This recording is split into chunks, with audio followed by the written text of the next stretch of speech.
এবার করোনার মতোই চোখ রাঙাচ্ছে নতুন ভাইরাস। দুইটি খাবার থেকে ছড়িয়ে পড়ার আশঙ্কা করেছেন স্বাস্থ্য বিশেষজ্ঞরা। বাচ্চা থেকে বৃদ্ধ সবাই আক্রান্ত হচ্ছে এই নয়া ভাইরাসে। এখনো আবিষ্কার করতে পারেনি এই ভাইরাস নিরাময়ের টিকা। চীন ও জাপানে ছড়িয়ে পড়ছে হিউম্যান মেটানিউমো ভাইরাস। ভাইরাসটি করোনার মতোই ভয়াবহ, আতঙ্ক ছড়িয়ে পড়তে পারে। তাহলে কি এবার পুরোপুরি পছন্দের তালিকা থেকে বাদ দিতে হবে এই দুইটি খাবারকে? প্রিয় দর্শক, জনস্বার্থে ভিডিওটি অবশ্যই শেয়ার করে দিবেন। যাদের খাদ্য তালিকায় এই দুইটি খাবার রয়েছে তারা অবশ্যই সতর্ক থাকবেন এবং অন্যকে সতর্ক করবেন। করোনার মতো মহামারী ভাইরাসের পরেও যারা সুস্থ আছেন অবশ্যই আলহামদুলিল্লাহ কমেন্ট করবেন। আল্লাহ আমাদের সবাইকে সুস্থতা দান করুক এবং এমন মহামারী থেকে সকলকে হেফাজত করুক, আমিন। এই ভাইরাসে ইতিমধ্যে আক্রান্ত হয়েছেন অনেকে। চীনে করোনার মতোই হাসপাতালে রোগীদের ভিড় বেড়েছে। একই অবস্থা জাপানেও চলছে। চলতি মৌসুমে দেশটিতে ঠান্ডাজনিত সংক্রমণ ছড়িয়েছে 7 লাখেরও বেশি মানুষ। প্রায় 2 দশক আগে এই ভাইরাসের উপস্থিতি জানান দিলেও এখন পর্যন্ত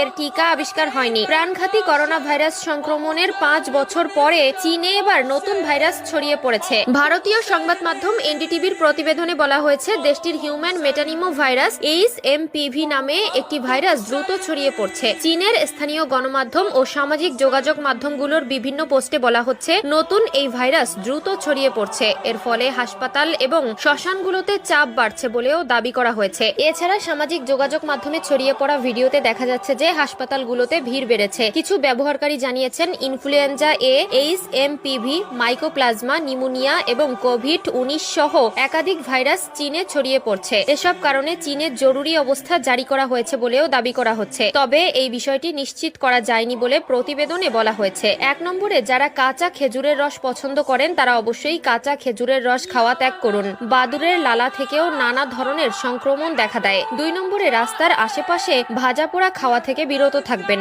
অপরিষ্কার পরিবেশের খাদ্য থেকে দূরে থাকাই আপনার জন্য উত্তম হবে, কারণ বাতাসের মাধ্যমেও নানা ধরনের প্রাণঘাতী রোগ ছড়ায়। স্বাস্থ্য বিশেষজ্ঞরা জানান, HMPV ভাইরাসের লক্ষণগুলো করোনার মতোই হতে পারে। তারা এই পরিস্থিতি গভীরভাবে পর্যবেক্ষণ করছে। সামাজিক যোগাযোগ মাধ্যম SARS-CoV-2 কোভিড-19 নামের একটি হ্যান্ডেল থেকে বলা হয়েছে, চীন একাধিক ভাইরাসের উত্থানের মুখোমুখি। এদিকে বার্তা সংস্থা রয়টার্সের এক প্রতিবেদনে বলা হয়েছে, চীনের রোগ নিয়ন্ত্রণ কর্তৃপক্ষ গত শুক্রবার জানিয়েছেন যে নিউমোনিয়ায় আক্রান্ত রোগী বাড়ায় ছোট আকারে একটি পর্যবেক্ষণ ব্যবস্থা পরিচালনা করছে। বিশেষজ্ঞদের অনেকের শঙ্কা, 2025 সালে আবার করোনার মতো নতুন কোনো মহামারীর উদ্ভব হতে পারে। যদিও কোন রোগটি মহামারীর আকার ধারণ করবে সে বিষয়ে স্পষ্ট কোনো বার্তা এখনো দেওয়া সম্ভব হয়নি। তবে HMVর প্রাদুর্ভাব ভাবাচ্ছে তাদের।